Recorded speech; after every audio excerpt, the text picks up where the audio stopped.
Morning. Today we're going to show you how to make a quick and dirty roof and base for a bee box, so you can get started if you've caught a swarm, or perhaps you've got a package ready to go but you don't have your flowhive ready and put together yet. So first of all, we're going to run through what's important for the bees, and then we're going to run through how you can create that with various different materials from around the place. So first thing that's important is the bees need to have frames. Now you will need frames like this because you need to keep the bees organized so that you can inspect those frames later. You will need a box like that, but you don't necessarily need the baseboard. The function of the flowhive 2 baseboard is to do a whole lot of things for you, including the pest management. But if you need to quickly create a base, I'll show you how to make a much more simple one of those. And the other thing you'll need is shelter, and that can be achieved in easy ways as well. So let's start at the baseboard. If you do have questions, put it in the comments below. So I was just creating a quick and simple baseboard right here. Now this is just using a piece of particle board, but you could use anything. You could use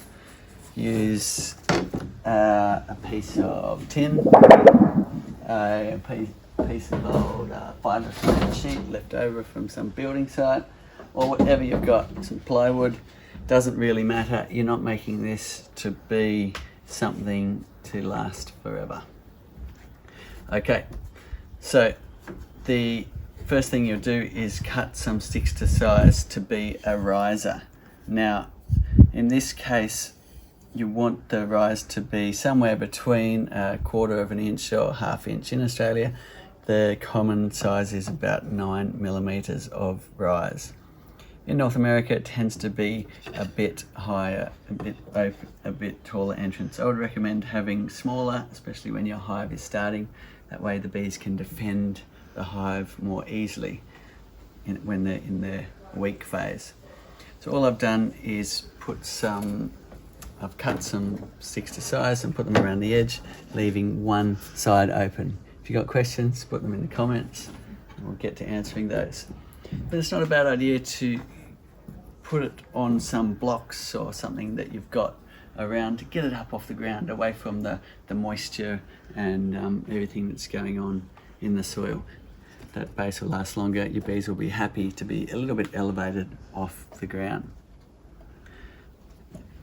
Then the next thing is your box. Now you will need a brood box. If you're really handy with skills, you could perhaps create a box yourself, but you will need a brood box.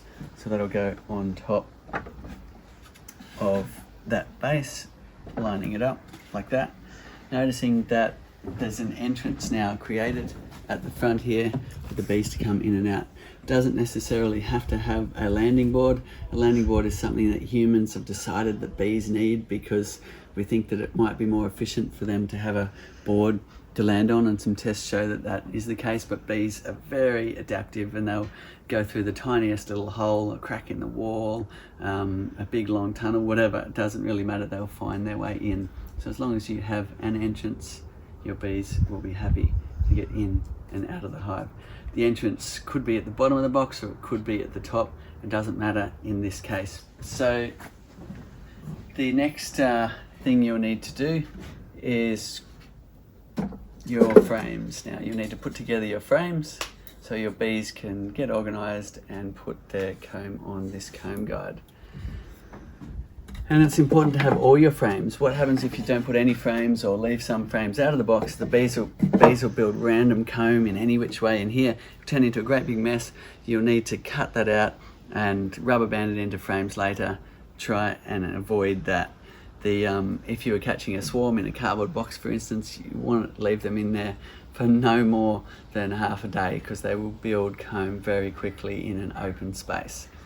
So sometimes the cardboard box is all you've got, but that is a very temporary home for bees. You do need a box with frames. So you'll need to put all your frames in. In this case, it's an 8 frame Langstroth box, so we'll need 8 frames in the box like this with the space either side. So any space left over, put on either side, press the frames together. If you've caught a swarm, they will be building comb very quickly. And if you've got gaps like that, then the bees will build all sorts of wonky comb, and that'll be hard to clean up later. Make sure your frames are pushed together. Then the next thing we need is a roof, just to keep some shelter and some shade on your bees. So you could create that in a myriad of different ways.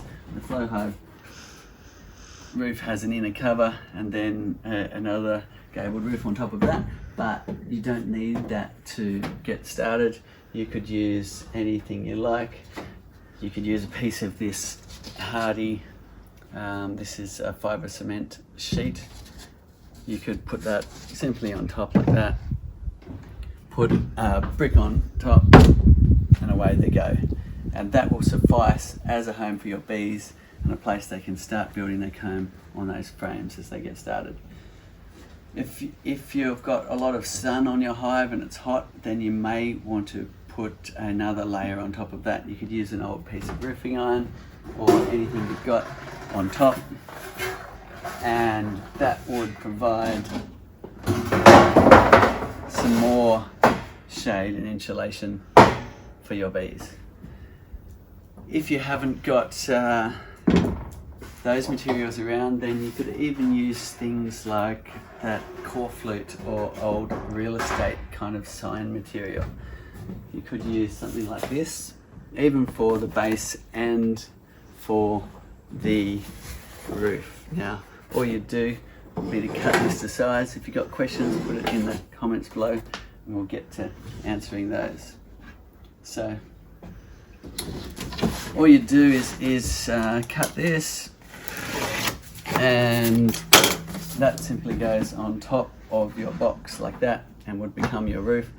That's not particularly a great roof. If you put a brick on top, then it will bend in and touch the frames and create kind of a space for hive beetles and whatnot to be in that area.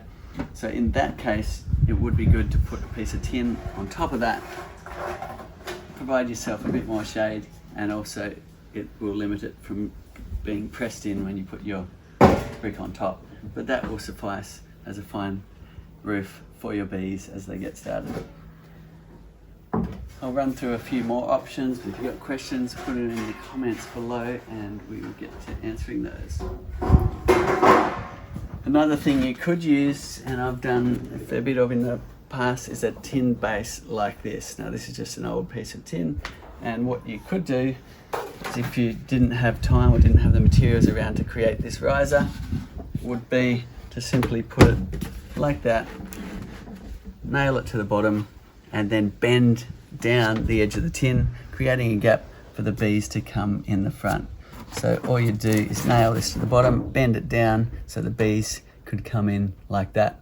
And bending it down would also mean that water, when it hit it, could then not go into the hive. If you're using a baseboard like this, sloping it towards the entrance is a good idea, because you don't want water pooling in your hive. Any water that comes in will flow out again. So there's a few tips and tricks on how to create a easy baseboard and also an easy roof for your brood box to get started.